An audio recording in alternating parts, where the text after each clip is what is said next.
हकीकत ये है, अगर ये मदरसे बंद हो गए तो कोई जनाजे पढ़ाने वाला नसीब नहीं होगा। अगर इन मदरसों को ताले लग गए तो कोई निकाह पढ़ाने वाला नसीब नहीं होगा। अगर ये मदरसे बंद हो गए तो मरते वक्त कोई तुम्हें कुरान सुनाने वाला नसीब नहीं होगा। ऐसी बेबसी की मौत मरोगे कि उससे ज्यादा बुरी मौत नहीं हो सकती कि हम एड़ियां रगड़ते रहेंगे और कोई कुरान सुनाने वाला नसीब नहीं होगा। इसलिए मेरी गुजारिश है, हम अपने मदरसों के कांटे से कांधा लगा दें और इन उलमा से ये कहें, कुरान पढ़ाना तुम्हारा काम है, इंतजाम करना ये हमारा काम है। अब ये जिम्मेदारी बनती है उम्मत की कि मदरसों के कांधे से कांधा लगा के खड़े हो जाएं और पूरी दुनिया को बता दें, जिन्होंने मदारिस के चंदे बंद किए, जिन्होंने मदारिस के वज़ाइफ बंद किए, जिन्होंने मदारिस की आमदनी बंद की, उन्हें ये बता दो ये मदरसे कल भी मुस्तफा चला रहे थे, आज भी मुस्तफा चला रहे थे।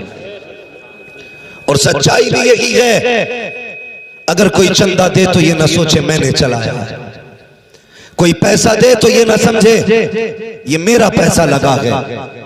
यकीन जाने जब मदरसों को जरूरत होती है पैसे की और मोहतमिम का दिल दुखता है तो वो सीधा रुख मदीने की तरफ करता है, कहता है या रसूल अल्लाह, घर भी आपका है, मेहमान भी आपके हैं, इंतजाम कैसा होना है ये भी आप करेंगे। जब वो इतना कहता है ना तो हुजूर इन्हीं में से किसी के दिल में ये बात डाल देते हैं कि जेब उसकी होती है, पैसा मदीने वाले का हुआ करता है। ख्याल रखिएगा। और बात बात में अगर किसी ने मदरसों को कुछ दिया है तो एहसान न जताना, ये मत कहना इसकी बुनियाद में मेरी ईंट लगी है निकाल के ले जाऊंगा, ये मत कहना जब ये नहीं पट रहा था तो पैसा मैंने दिया था, ये मत कहना जब तनख्वाहें नहीं थी तो मैंने चंदा दिया था।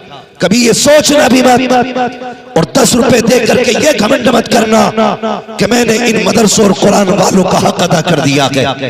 कसम खुदा की अगर खून का एक कतरा भी कुरान के लिए दे दिया जाए तब भी कुरान का हक अदा नहीं हो सकता है। हम अपने असलाफ की जिंदगी देखें, अपने बुजुर्गों की जिंदगी देखें, उन्होंने किस तरह से कुरान की खिदमत की, उन्होंने किस तरह से कुरान को आगे बढ़ाया। आज तो हम घर में लेटे हैं, न गिरबान पकड़ा गया, न गालियां मिली, आंख खुली, कान में मुअज्जिन ने अजान दी और कहा मुबारक हो हुजूर की उम्मत में पैदा हो गए। ये खुशनसीबी अल्लाह ने हमारे मुकद्दर में लिखी कि हमें हुजूर की उम्मत में पैदा किया।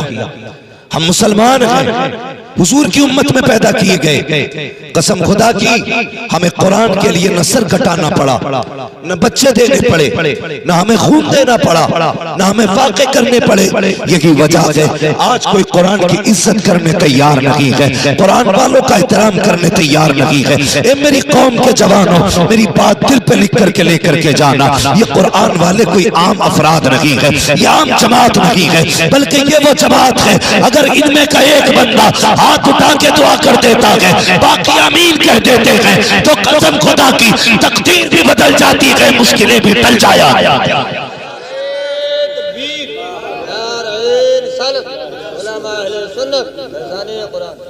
इज्जत करो कुरान की।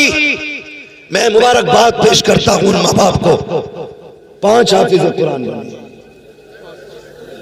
कितने बोले सारे, कितने अभी सब नहीं बोले, कितने? 5 हाफिज कुरान। इस इदारे ने 5 हाफिज कुरान दिए। और हाफिज बनना कोई खेल नहीं है और कोई आसान भी नहीं है। मैं इन बच्चों के फारिकीन के घर वालों से एक बात कहना चाहता हूं, असातिज़ा को एक जोड़ा और 500 रुपए देकर के ये मत समझना कि तुमने उस्ताद की मेहनत का हक अदा कर दिया। समझ रहे मेरी बात आप लोग? आपके समझ में आ रही है ना बातें? 500 रुपए और एक जोड़ा देकर के ये मत समझ लेना कि आपने उस्ताद का हक अदा कर दिया। भाई जो लोग खड़े मेहरबानी करें बैठ जाए, जिसे जहां जगह मिले बैठ जाए।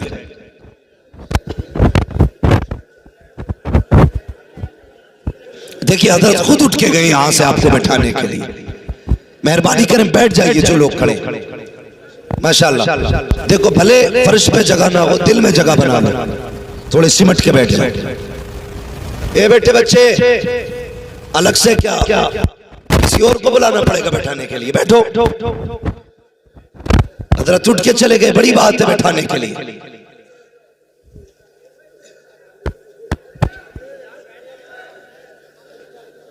माशाल्लाह, जिसको जहां जगह मिले बैठ जाए। मैं क्या कह रहा था, तवज्जो है आपकी? 500 रुपए और भाई अब जरा चुप हो यार। 500 रुपए और माशाल्लाह जोर से 500 रुपए और एक जोड़ा देकर के ये मत सोचना कि आपने उस्ताद की मेहनत का हक अदा कर दिया, बल्कि सच ये है इन हाफिजों के बाप अगर अपने बदन की खाल उतारें और उसका जूता बनाएं और उस्ताद के पैर में पहना दें, तब भी उस्ताद की उस एहसान का हक अदा नहीं हो सकता जो उसने आपके बच्चों को हाफिज बना करके उन पर एहसान किया। ये है एक उस्ताद का एहसान। और शागिर्दों से भी गुजारिश है, कभी जिंदगी में उस्ताद मिल जाया करें तो इनसे मुंह फेर के ना निकलना। ये मत सोचना इससे मुसाफा करेंगे तो इज्जत घट जाएगी, इसके हाथ चूमेंगे तो छोटे हो जाएंगे। उस्ताद के आगे झुकने से कभी कोई छोटा, बोले कोई छोटा नहीं होता है, बल्कि जो उस्ताद के आगे झुका करता है अल्लाह उसको उतना ही बुलंद कर दिया करता। तो कभी उस्ताद के आगे झुकने से शर्म नहीं करनी है, और कभी 500 रुपए दे करके उस्ताद को आंखें नहीं दिखानी है। एक जोड़ा देकर के ये मत सोचना कि मैंने उस्ताद को जोड़ा दे दिया, बहुत दे दिया है। कसम खुदा की कभी मदरसों की जिंदगी आके देखा करो, ये कुरान पढ़ाने वाले इतनी आसानी से नहीं पढ़ाया करते हैं, कितनी मेहनत पड़ती है तब जाके एक बच्चे के सीने में कुरान आया करता है। बता तो सही, जब तेरा बच्चा स्कूल जाता है, माँ 7 बजे उठ के नाश्ता कराती है, 8 बजे उठ के ड्रेस पहनाई जाती है, उसके लिए गाड़ी लेने आती है। लेकिन इसके बरक्स मदरसा देखिए, जिन बच्चों को तुमने मदरसे भेजा है, इनको उस्ताद 2 बजे उठ करके सर्दी में वुजू कराया करते हैं, रातों को उठ करके इन्हें कुरान पढ़ाया करते हैं। जब दुनिया सोती होती है तब ये असातिज़ा ठंडे पानी से वुजू कर करके ठंडी रातों में बैठ जाते हैं। और यार जब तेरी आंख नहीं खुलती है तब ये तेरे बच्चों का सबक सुन चुके होते हैं। जब तेरा नाश्ता नहीं होता है उस वक्त सबक के पारे हो जाते हैं। यूं ही कुरान नहीं आता है। पूछ मदरसे वालों से, बच्चों की फिक्र नहीं की है, कुरान वालों की परवाह की है, अपने घर की फिक्र नहीं की है, कुरान वालों की परवाह की है, रातों रात जागे गए, तब जाकर के तेरे बेटे के सीने में कुरान आया है।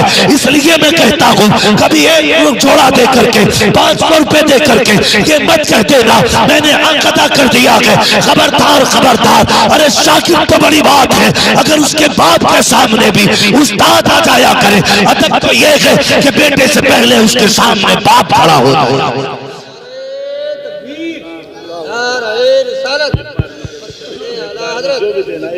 भाई असातिज़ा की इज्जत करो, कदर करो असातिज़ा की।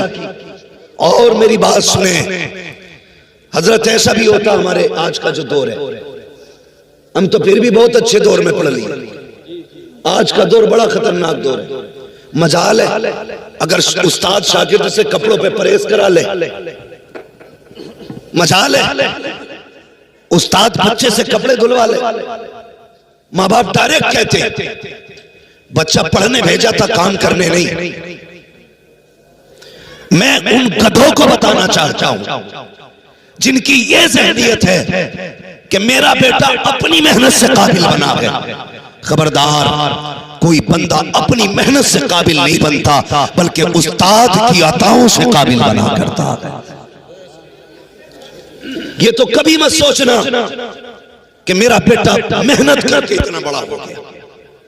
लेकिन सुनिए, कभी कभी मेहनतें वो मकाम नहीं देती जितनी उस्ताद की दुआएं बुलंदियां दे दिया करती हैं। ये मेरे सब बड़े बैठे, इन्हें बताना मकसद नहीं, आपको समझाना मकसद है। हाँ, आपको समझाना मकसद है। उस्ताद ने जूते उठवा लिए, कपड़े धुलवा लिए, बाप का तेवर बदल गया ना। आज तक मैंने अपने बच्चे से पानी तक नहीं मंगाया, तुम मेरे बच्चे से कपड़े धुलवाते हो। शर्म कर, शर्म। मुफ्ती अहमद यार खान नईमी रहमतुल्लाह की ताला अलैह, तारीख पढ़ इनकी, आपके पास एक खातून आई, बच्चा लेके आई, जवान था। हुजूर ये मेरा बेटा है, इसे अपने पास रख ले। आपने फरमाया क्या करेगा ये? कहा हुजूर बस चाहती हूं कि मेरा बेटा कुछ बन जाए। आप मुस्कुरा के कहने लगे ये बूढ़ा हो गया, अब क्या पढ़ेगा? उसने कहा अगर ये पढ़ने लायक नहीं है तो कम से कम खिदमत के लिए रख ले। क्या करेगा तेरा बेटा? का जो चाहे कराए, अपने पास रख ले। मुफ्ती अहमद यार खान नईमी रहमतुल्लाह ताला अलैह, आपने बच्चे को रख लिया। जानते हो वो कितने अदब वाले लोग थे। एक दिन नहीं, महीने बीत गए, एक सबक नहीं पढ़ाया। उसने कहा हुजूर मैं क्या करूं? फरमाने लगे मेरे घर में झाड़ू लगाता रहा। फिर वक्त बचा, हुजूर अब क्या करूं? फरमाने लगे अब ऐसा कर, मेरे जानवरों का चारा काट के ला। वो चारा काट के लाता। हुजूर अब का इसको कुट्टी काट, इसकी जानवरों को सानी कर। इसी तरह उस जवान के 7 साल गुजर गए। एक दिन दरसगाह में नहीं बैठा। 7 साल के बाद जब वो दौर आया जो उसके साथ में मदरसे में तलबा पढ़ने आए थे, जब उनकी दस्तार बंदी का वक्त आया है, सारे तलबा लाइन से खड़े गए, नए छुपे नए लिबास में। नंबर आने वाला था दस्तार बंदी का, पगड़ी बंधने वाली थी। अल्लाह अकबर। हजरत मुफ्ती अहमद यार खान नईमी रहमतुल्लाह की ताला अलैह फरमाते हैं बेटे क्या तू दस्तार नहीं देगा? जैसी इतना जुमला आपने फरमाया था उसकी आंख में आंसू आ गए। कहने लगा हजरत जी दस्तार उनकी होनी है जो दरसगाहों में बैठ के रखे, फरागत उनकी होनी है जिन्होंने कुरान सीखा है, उनको दस्तार से नवाजा जाएगा जो दरसगाहों में आते रखे। मैंने तो घास काटी है, जिंदगी गुजर गई 7 साल, आपके जानवरों को चारा देता रहा, आपके जानवरों को पानी पिलाता रहा। हजरत किस चीज की दस्तार बंदी है? मुफ्ती अहमद यार खान नईमी की। आंख में आंसू आ गए, फरमाते हैं क्या हो जा, सबकी दस्तार बंदी बाकी उलमा करेंगे, तेरी दस्तार बंदी अहमद यार खान नईमी करेगा।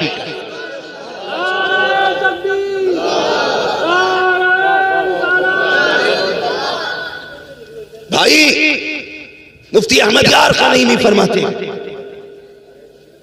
मुफ्ती अहमद यार खान नईमी फरमाते थे, कहते नहीं तेरी दस्तार मैं करूंगा। तवज्जो है आप लोगों?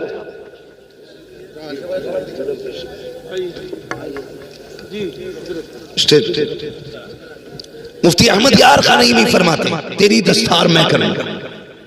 अब जरा बता, जिसने जिंदगी भर घास खो दी, 7 साल उस्ताद के जानवरों को चारा काट के खिलाया, उसे क्या आया होगा? कुछ भी नहीं ना। यहां तो दरसगाहों में बैठ के हम खाली रह गए और वो तो घास काटते रहे, चारा काटते रहे।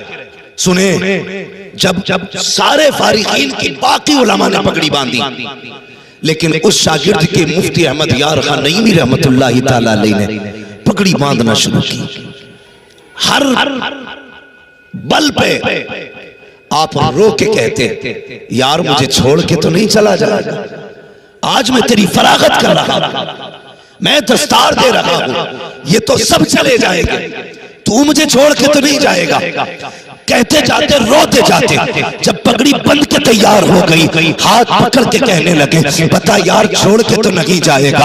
आप फरमाते हैं बेटे अब मेरी नजर कमजोर हो गई है, उम्र का तकाजा भी है, अगर तू चला गया मेरे रजिस्टर कौन संभालेगा, मेरी तिजोरी कौन संभालेगा, मेरे कागजात कौन बताएगा, मेरे औरात और वज़ाइफ का वक्त कौन याद दिलाएगा। यार तू चला जाएगा, मुझे तेरी आदत सी हो गई है, तेरे बगैर कैसे मेरा काम चलेगा। तो उस शागिर्द ने क्या कहा था, खादिम ने कहा था हुजूर मैं किसी लायक होता तो चला जाता, जनाब जब कोई मुंह नहीं लगाता था तब आपने मुंह से लगाया है। अब आपने मुझे जब इतना बड़ा कर दिया है कि पगड़ी बांध दी है, अब आपको छोड़ के किधर जाना है, कहीं नहीं जाना है, जिंदगी कदमों में गुजारनी है। अल्लाह अकबर। मुफ्ती अहमद यार खान नईमी के जिंदगी भर खिदमत करते रहे, लेकिन क्या रुतबा दिया खुदा ने। जरा देखें वो लोग जो अपनी मेहनत पे नाज करते हैं, अपनी काबिलियत पे नाज करते हैं। सुने प्यारे, उस दौर के उलमा फरमाते हैं कि जब कोई मसला टक जाता, कोई अनलगी होता था, बड़े बड़े मुफ्ती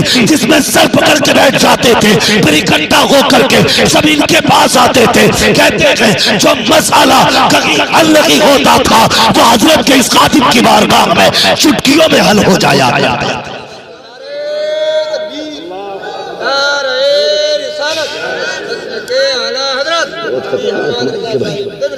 हाँ भाई, ये है उस्ताद, ये है जो कभी मेहनत नहीं देती, वो कभी कभी उस्ताद की दुआएं दे दिया करती है। अगर उस्ताद तुमसे अपने जूते चाटने का हुक्म दे तो चाटो जबान से, इसलिए कि उसकी नजर है जो तुम्हें आगे करेगी। मैंने बड़े बड़े काबिलों को बदल के जाहिल होते भी देखा है, जाहिल होते भी देखा। जब उस्ताद से उलझ गए तो बचे नहीं। जो रब देना जानता है वो रब लेना भी जानता है। बुजुर्गों ने फरमाया बा अदब बा नसीब, बेअदब कम नसीब। अदब पहला जीना है काबिलियत का, अदब करोगे तो आगे बढ़ोगे। ये होता है उस्ताद, अगर आपके बच्चे से कोई भी काम मदरसे में लिया जाए, आइंदा कभी मत कहना मैंने बेटे से पानी नहीं भरवाया, मैंने बेटे से तिनका तक नहीं तोड़वाया। उस्ताद की मर्जी पे छोड़ दिया करो, बेटा तुम्हारे हवाले है, चाहो तो पढ़ाओ, चाहो तो इससे जिंदगी भर जूतियां उठवाओ। हाँ, मगर बड़ी तंग नजरी है। और ये तजर्बा कर लेना, जो लोग इस चीज पर नजर रखते हैं ना, मेरे बेटे ने क्या किया है, कितना कर रहा है, इसने क्यों किया, ये तो हमने नहीं कराया, उनकी औलाद कभी कामयाब नहीं होती है, कभी कामयाब नहीं होती है। और मैं गुजारिश करूंगा तलबा से, फारिग होने के बाद हम लोग कभी उस्ताद की गलियों में चक्कर नहीं लगाते। हर साल हम मुजाबिरों की गोलक में 10-5 हजार डाल देते हैं। जिस उस्ताद ने हमें मिट्टी से सोना बना दिया, कभी 2 रुपए उसकी बारगाह में लेके नहीं जाते। जहां तुम, मैं बाजारों पे जाने से इनकार नहीं कर रहा, 36 बार जाओ तुम्हारी मर्जी है, लेकिन साल में 2 बार उस्ताद की चौखट पे भी जाया करो। ईद के दिन उस्ताद को सलाम करने जाया करो, बकरा ईद पे उस्ताद से मिलने जाया करो। माना कि अब पढ़ाई की उम्र नहीं है, लेकिन दुआओं की उम्र अभी भी बाकी है। जो आप मेहनत से हासिल नहीं कर सके, इंशाअल्लाह वो तुमको दुआओं के जरिए दिया जा सकता है। कभी भी असातिज़ा के कामों पे ऑब्जेक्शन ना उठाएं। कभी ये नहीं कि बेटे से काम क्यों कराया, तो ये कुर्बानियां होती हैं असातिज़ा की। 500 रुपए और 1000 का जोड़ा दे करके उसके एहसानों का बदला मत समझ लेना पूरा हो गया। आला हज़रत ने तरतीब बयान की, फरमाते मेरे उस्ताद, माँ बाप, भाई बहन, अहले वुल्दो अशीरत पे लाखों सलाम। पहले उस्ताद को रखा है, उसके बाद बाप को रखा है। पता चला बाप से बड़ा उस्ताद होता है। तुझसे भी बड़ा तेरी औलाद के लिए तेरा उसका उस्ताद है।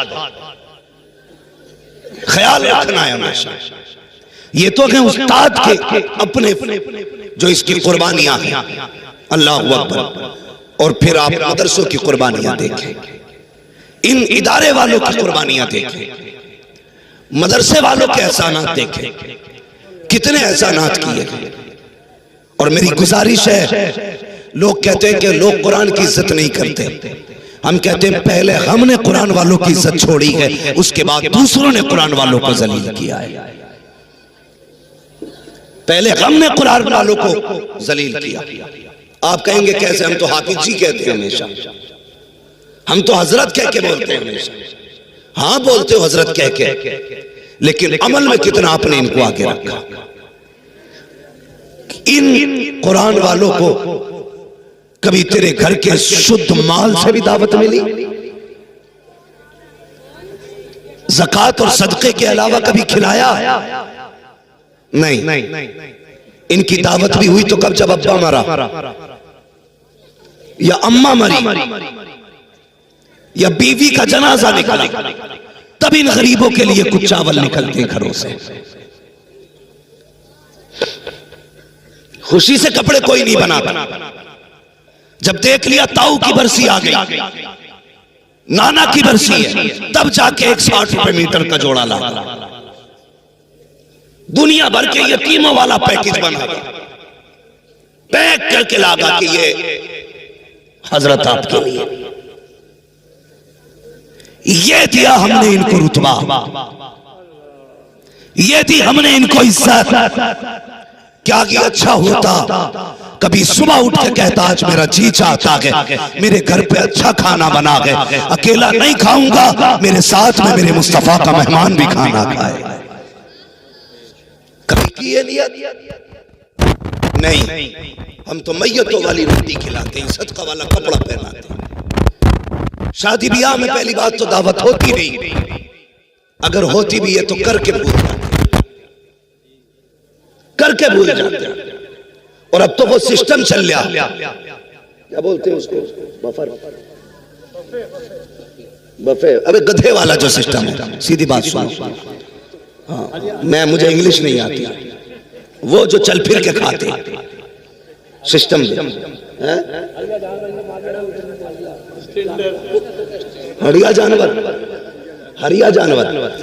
भाई, कोई भी मसला, मेरी बात सुन ले, चल फिर के खा रहे। कितना अच्छा तरीका था पहले, खाने वाले बैठते थे, खिलाने वाले आकर के खिलाते थे। अब खिलाने वाले तो बैठे, खाने वाले थोड़ा उससे सालन ले लिया, गया एक टांग तू रख दे, थोड़ा सा कबाब तू रख दे। कभी कभी तो इतना अजीब काम होता है कि वो फाइबर वाली प्लेट होती है, वो भरती है तो यूं डुलमुल डुलमुल होती है। अब उसे पकड़े के खाए। ये डिस्पोजल जो चल रही है आज, कितनी बड़ी बीमारी है। आज कोई किसी का झूठा खाने तैयारी नहीं, झूठा खाने तैयारी नहीं है। यही वजह है कि किसी को cancer, brain tumour, heart attack, ये बीमारियां क्यों लगी? हमने मोमिनों के झूठे से नफरतें करना शुरू कर दी है, जबकि मेरे नबी ने फरमाया था मोमिन के झूठे में शिफा हुआ करती है। किसी आलिम का झूठा पीने तैयार नहीं, किसी हाफिज का झूठा खाने तैयार नहीं। किसी बर्तन में अल्लाह वाला खा के चला जाए तो तू इतना बड़ा मंत्री हो गया, कहता नहीं दूसरी प्लेट लेकर के आ। ये तो हो सकता है तेरी नई प्लेट में बीमारी हो, लेकिन ये नहीं हो सकता है हाफिज के झूठे में बीमारी हो, आलिम के झूठे में बीमारी हो, कारी के झूठे में बीमारी हो। और यार ये तो वो जाते हैं अगर बीमार शय को हाथ लगा देते हैं, अल्लाह उस शय को शिफा याब फरमा दिया।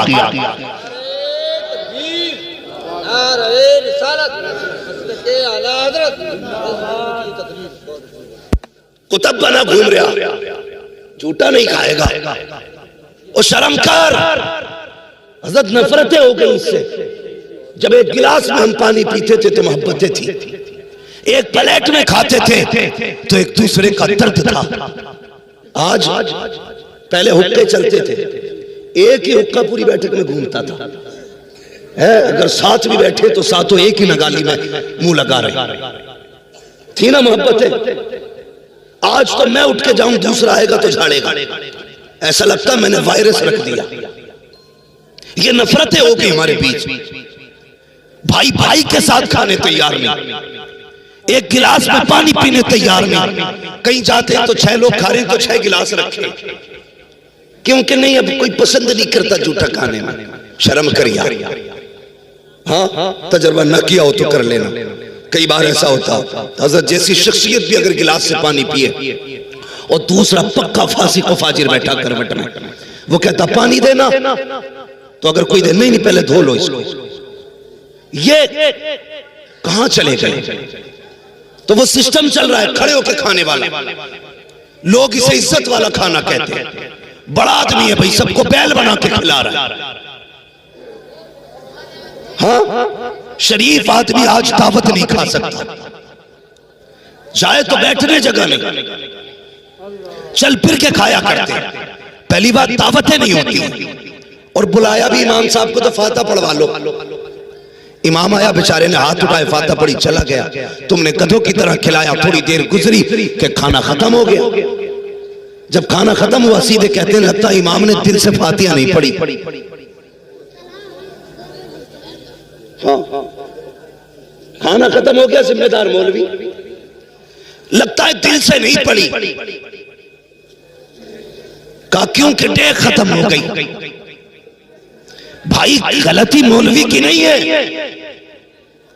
कमी इमाम की नहीं है, कमी तुम्हारी है। अगर तुमने जमीन पे दस्तरखान बिछाया होता, कहा होता ऐसे बैठ जैसे बैठने का तरीका मुस्तफा ने बताया है, और कहा कसम खुदा की खा के कहता हूं अगर सुन्नत को फॉलो किया जाए, 90 लोगों का खाना 110 लोगों को अगर पूरा ना हो जाए तो नाम बदल के रखे। ये खाना जो कम पड़ा है उसकी फाता की वजह से नहीं, तुम्हारे तरीके की वजह से कम पड़ा। तो पहली बात तो गरीब की दावत ही नहीं होती मौलवी की। अगर कह दे तो ए बेटे चुप जाओ जरा, पहली बात तो दावत होती नहीं।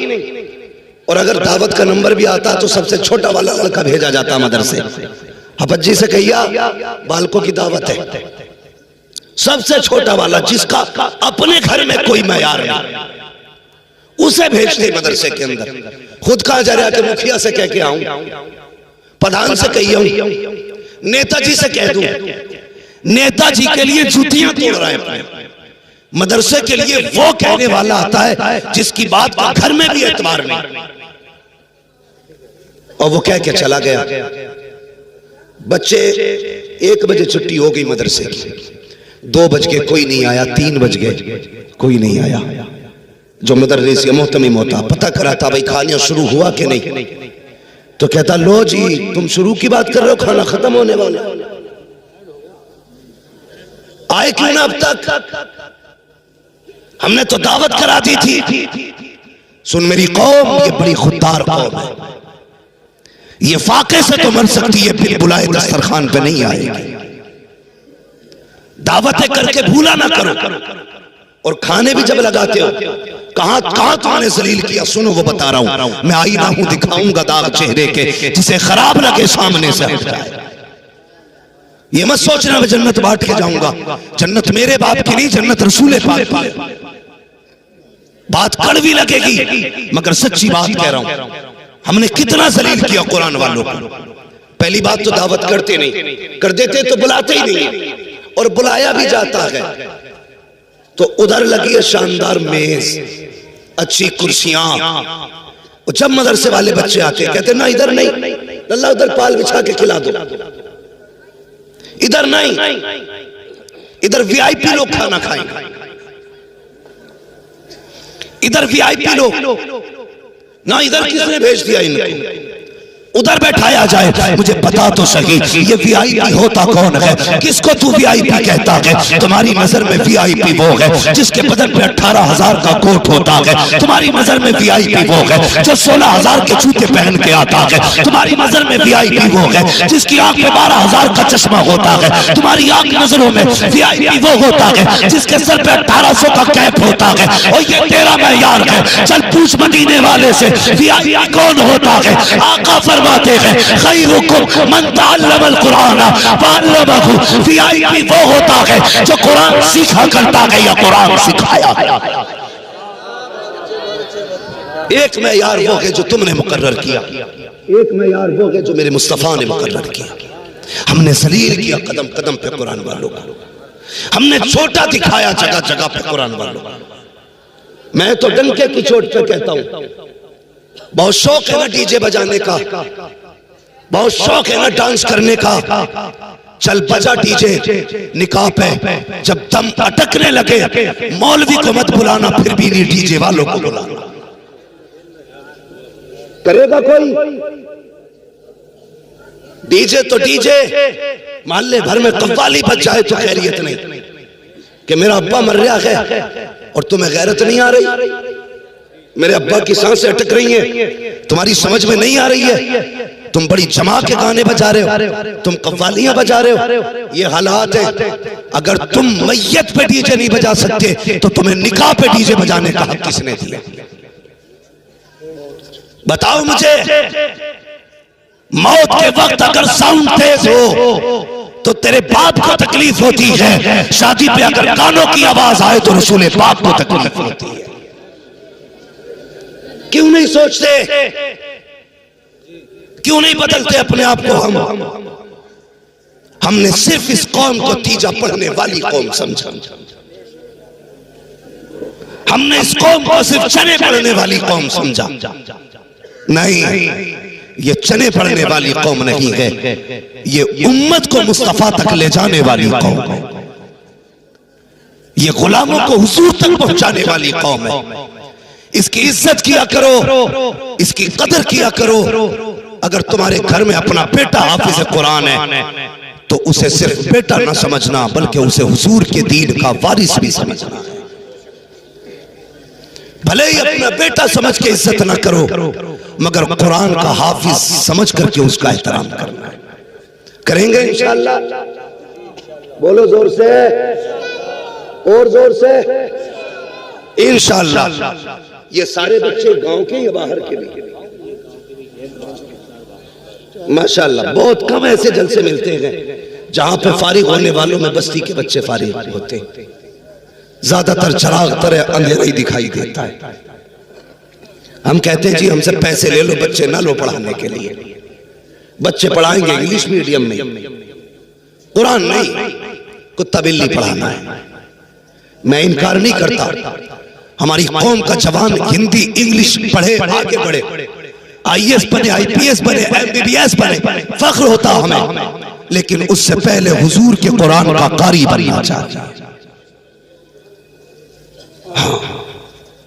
उससे पहले कुरान का कारी बनाओ, हुजूर का आशिक बनाओ, जरूरियात दीन की कुछ बातें उसको सिखा दो, ताकि आपका बेटा अपने ईमान की हिफाजत कर सके।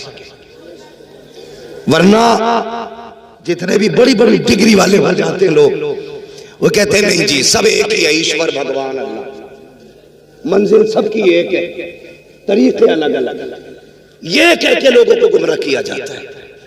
नहीं, अगर सीने में ईमान होगा, इश्क मुस्तफा होगा, तो रब की बात ऐसे नहीं करेगा, बल्कि वो ऐसे करेगा जैसे बरेली के इमाम अहमद रजा ने की। वो कहेगा वही रब है जिसने तुझको हम तन करम बनाया, हमें भीख मांगने को तेरा आस्था बताया, तुझे हमद है खुदाया, तुझे हमद है खुदाया। इसलिए जरूरी है अपने बच्चों को डॉक्टर, मास्टर, इंजीनियर बनाने से पहले कुरान पढ़ा लिया जाए।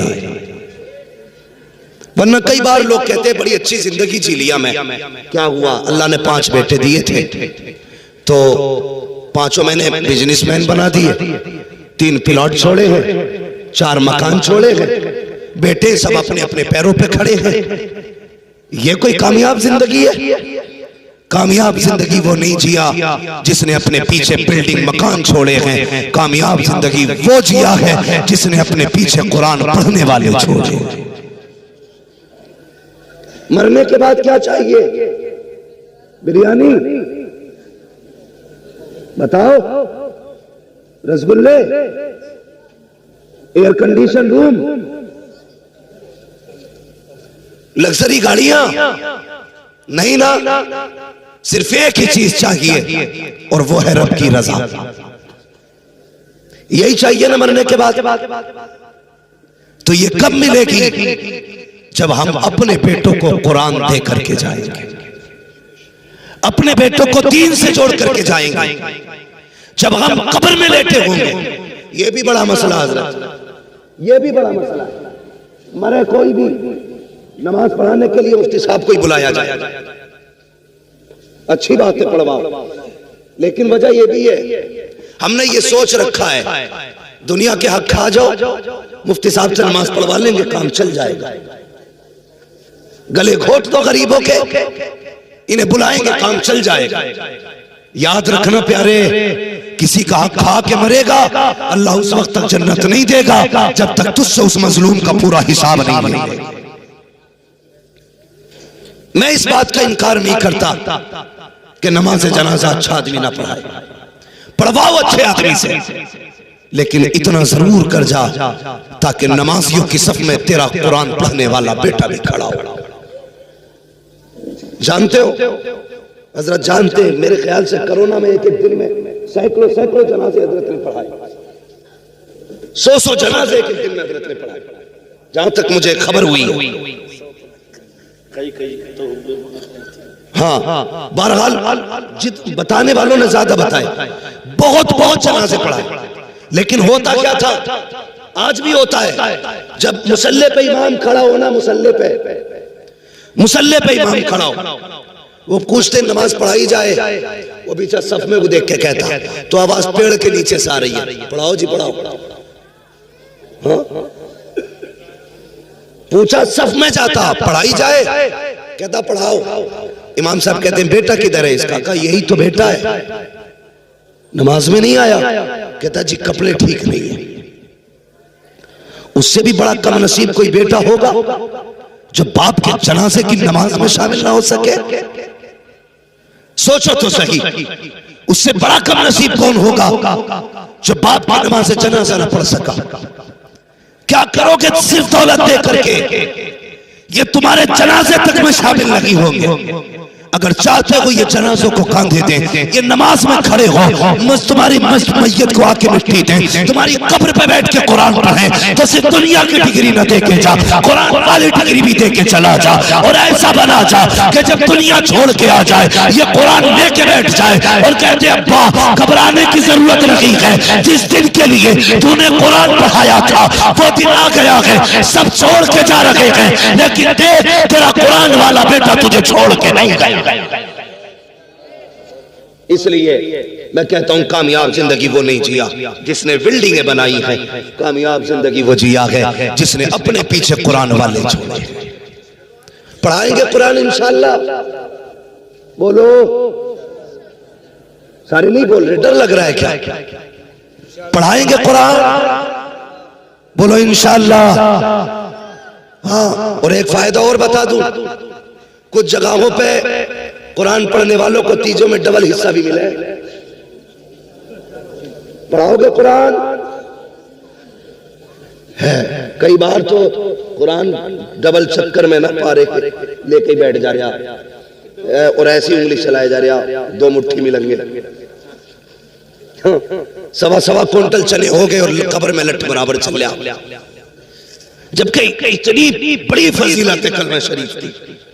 सही तरीके से तादाद मुकम्मल हो जाए, अल्लाह अपने करम से बख्श देता है, लेकिन चले भी ना पड़े जा रहे, वो भी हुआ है।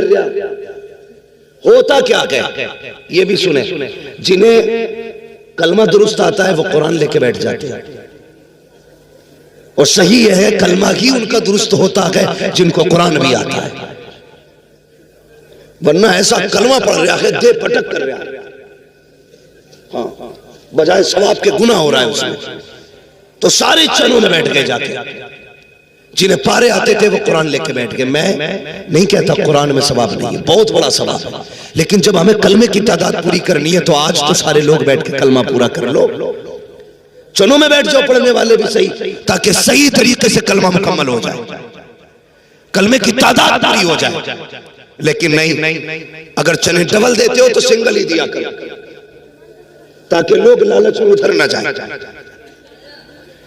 अक्सर हम देखते हैं कि बहुत कम तादाद ऐसी है जिन्हें सही तरीके से कुरान पढ़ना आता है। और मस्जिद से निकलेगा जिसे सुबहाना भी सही से याद नहीं है, वो फट से फतवा ठोक रहा इमाम पे। हाँ कि इनके पीछे नमाज ना हो रही जी, इनके पीछे ऐसा नहीं हो रहा, वैसा नहीं हो रहा। ये ना किया करो। जो पढ़ी अगर उसे बचाना है अपने गिरबान में झांका करो। जितने धुन से दूसरे के ऐप देखते हो उतने धुन से अपने ऐप देखा करो। जितनी कोशिश दूसरे की सलाह में करते हो अपनी सलाह में कोशिश किया करो। अगर ये अमल बना लिया कसम खुदा की मदीने वाला भी राजी हो जाएगा, काबे वाला भी। दूसरे से ज्यादा अपनी सलाह की कोशिश करें। बच्चों को कुरान पढ़ाएं, दीन सिखाएं और बच्चों को मदरसों में दाखिल करें और साथ में दुनियावी तालीम भी दें। यह हक है हमारा, जरूरत है इस दौर की दुनियावी तालीम देना भी, लेकिन साथ में दीनी तालीम बहुत जरूरी है। इसलिए बच्चों को पढ़ाइए, इदारों का ताउन कीजिए। एक बात और कह जाऊं ताउन के हवाले से, बहुत गौर से मेरी बात सुने। हमारे यहाँ इंतकाल होता है ना तो सबसे पहला काम होता है कुरान की पेटी लाई जाती है। सबसे पहले कुरान की पेटी लाई जाती है, उस पर लिख दिया जाता बराए ईसा ले सवाब फला मरहूम, ला के मस्जिद में रख दी। कहीं कहीं तो इतनी पेटी हो गई कि मुसल्ले तक आ गई। इतने पढ़ने वाले बस्ती में लोग नहीं जितने पारे बस मस्जिद में रखे हुए। और बेटा भी पेटी देख के बरी हो गया, पेटी दे दी बस हो गया काम। नहीं, आपने कुरान दिया मस्जिद में, वहां तो पहले से इतने पारे थे कि रखे रखे कीमत पा रही थी। उनकी हिफाजत करने वाला कोई नहीं, गर्द चढ़ गई रखे रखे पारों पर। अगर अल्लाह तौफीक दे बाप का इंतकाल हो, मैं इस मदरसे को देख के हैरत कर रहा हूं, खस्ता हाली देख रहा हूं, इसका कलर भी देख रहा हूं। हाँ, अपनी बिल्डिंगों के कलर देखो, फिर मदरसे का कलर देखो। मेरे घर का एक बल्ब फ्यूज हो जाए 12 घंटे बर्दाश्त नहीं होता कि अगले दिन सामने मिस्त्री खड़ा होगा, पानी छोड़ जाए नल, दरवाजे पे मिस्त्री खड़ा होगा, एक कुंजी टूट जाए तो खड़ा होगा बड़ाई दरवाजे पे, एक चीज बिल्कुल खराब हो जाए फौरन मिस्त्री आ जाता है। लेकिन ये इदारे हैं, दरवाजे उखड़ गए, महीने बीत गए, कोई देखने वाला नहीं है, बल्ब फ्यूज हो गया, बरसों बीत गए, कोई लगाने वाला नहीं है। और तुझसे किसने कह दिया खाली पेटी देने से तेरे बाप को जन्नत मिल जाएगी? अगर बाप को जन्नत दिलाना चाहता है आ पेटी ना ला, इन मदरसों में आ जा के बता तो सही। मौलवी किसी कुरान पढ़ने वाले के पास अगर कपड़े पुराने हैं मेरे बाप के नाम से उसे कपड़े दे दिए जाए। अगर कहीं पे पंखा नहीं है बाप के नाम से पंखा लगा दिया जाए। अगर मदरसे में फ्रिज नहीं है मेरी माँ के नाम से फ्रिज लगा दिया जाए। अगर मदरसे के अंदर कूलर नहीं है कुरान वालों के लिए कूलर लगा दिया जाए। दावे के साथ कहता हूँ जब तेरा दिया हुआ कूलर चलेगा उसकी ठंडी हवा आएगी, इधर हाफिज के सीने को हवा ठंडी करेगी, उधर अल्लाह कब्र में तेरे बाप की कब्र को ठंडा फरमाएगा।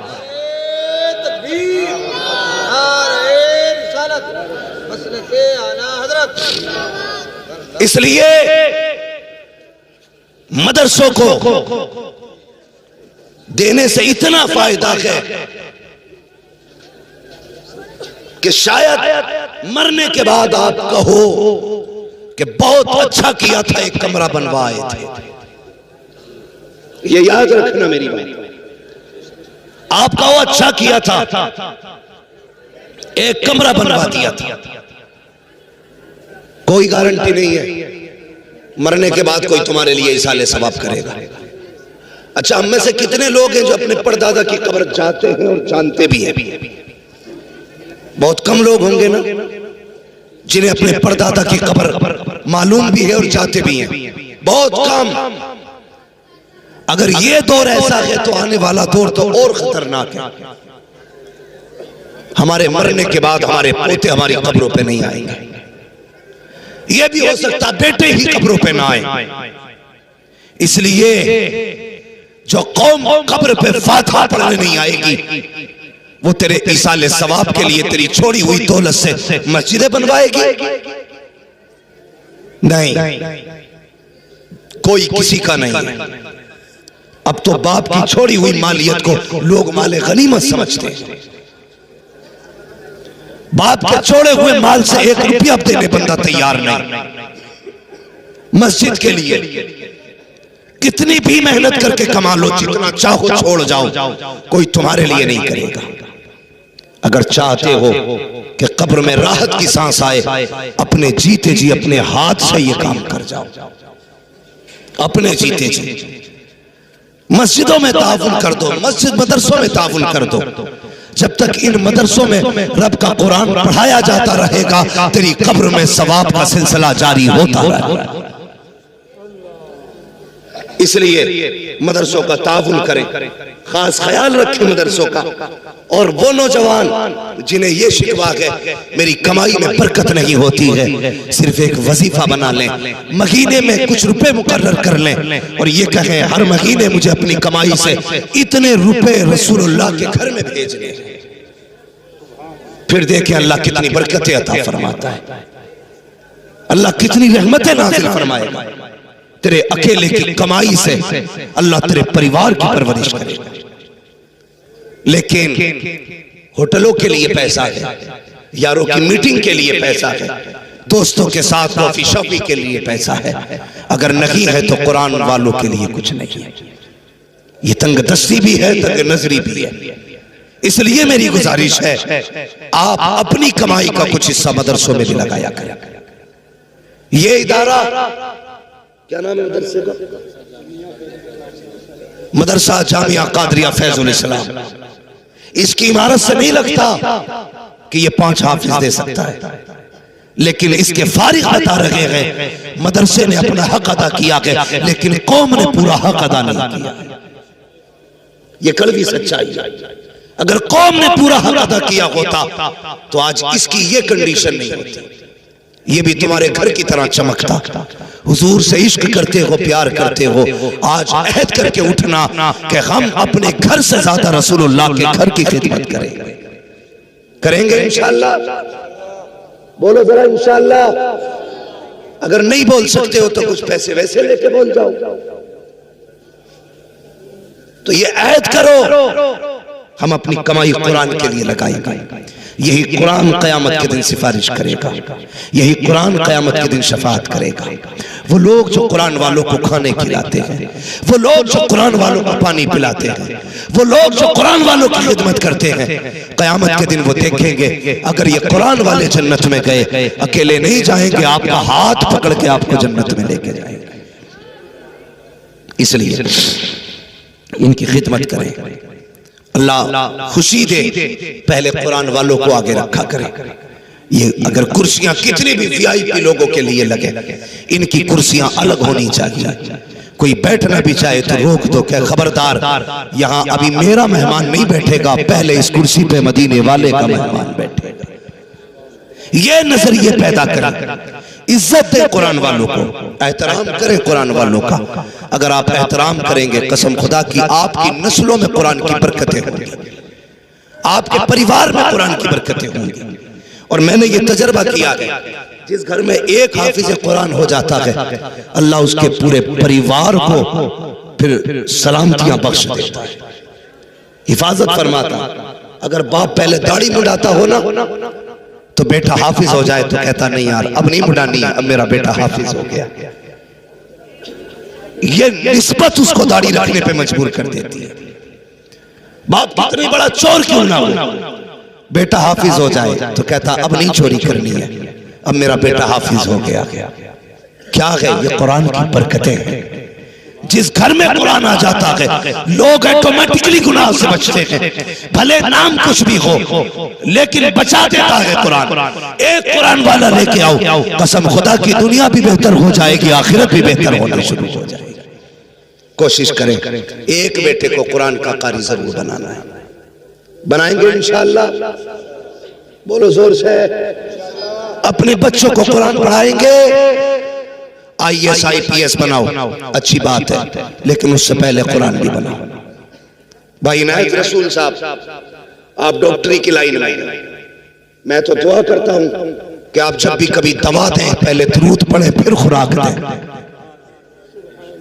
ये आपका पेशा हो, वरना अक्सर आज तो पैसा पैदा करने के लिए पानी की सुइयां डॉक्टर लगा रहे। अगर डॉक्टर के साथ साथ बंदा दीनदार भी होगा तो जानते हो किसी के साथ धोखा नहीं करेगा। आपके केबिन में मरीज बंद है, आप भी अकेले हो, मशीनों में मरीज रखा है।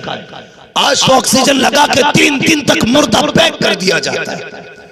3 दिन बाद 3 लाख का बिल बना के कहते हैं पैसा जमा करो, बॉडी लेकर के चले जाओ। ये सिर्फ लूटने के तरीके उनके हैं जो दीन से दूर होते हैं, शरीयत से दूर होते हैं, इस्लाम से दूर होते हैं। अगर डॉक्टर भी हो, साथ में गुलाम मुस्तफा भी हो, कसम खुदा की धोखा नहीं करेगा। अगर साथ साथ धमकी होगी पहले दवा देगा, अगर नहीं बचेगा तो कुरान पढ़ के सुना। इसलिए मैं कहता हूं बेटों को दुनियादार के साथ साथ दीनदार भी बनाया जाए। दुनिया की तलब का इनकार मैं नहीं करता, क्योंकि रब्बना आतिना फिद दुनिया हसना व फिल आखिरति हसना पहले बताया गया, ए अल्लाह हमें दुनिया की भलाइयां अता फरमा। फिर उसके बाद कहा और आखिरत की भलाइयां अता फरमा।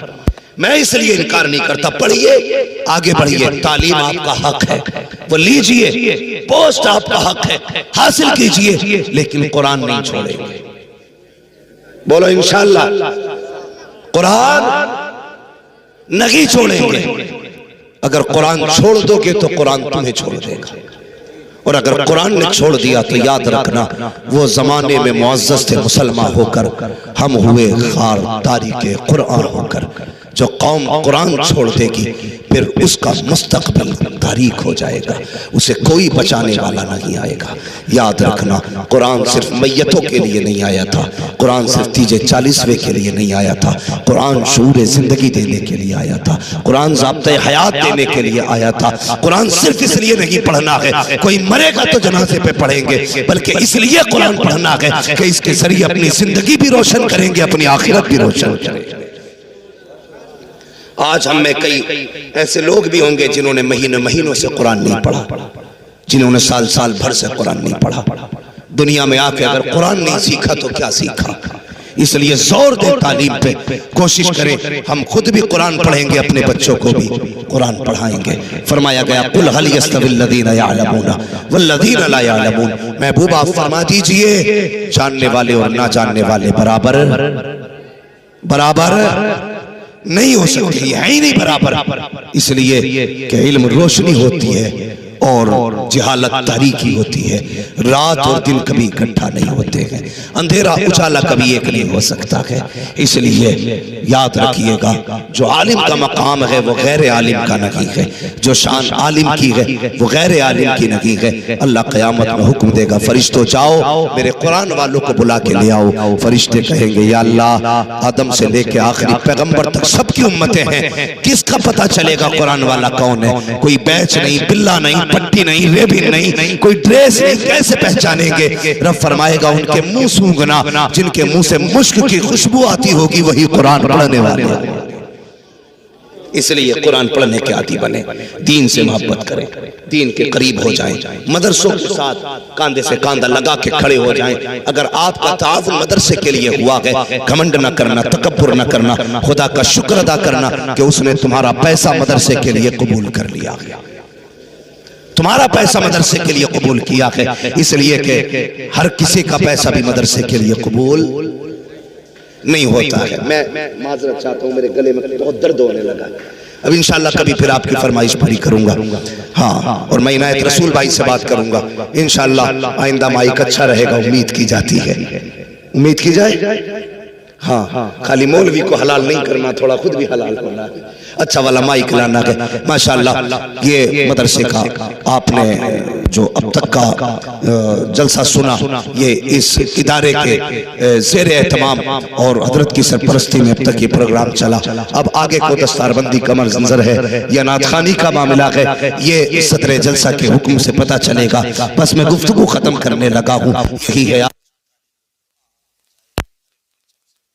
परचमे इस्लाम हो जाए, जो हुए गलत उनको माफ फरमाए रब कायनात। जिंदगी ने दिया साथ, फिर होगी मुलाकात, चमन रहा फूल खिलेंगे, जिंदगी रखी फिर मिलेंगे। मुसाफिर हैं हम भी, मुसाफिर हो तुम भी।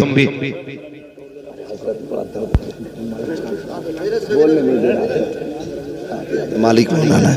हाँ, सारे लोग कलमा शरीफ पढ़ लीजिए, ला इलाहा इल्लल्लाहु मुहम्मदुर रसूलुल्लाह व मा अलैना इल्लल बलाग। अस्सलामु अलैकुम व रहमतुल्लाहि व बरकातहू।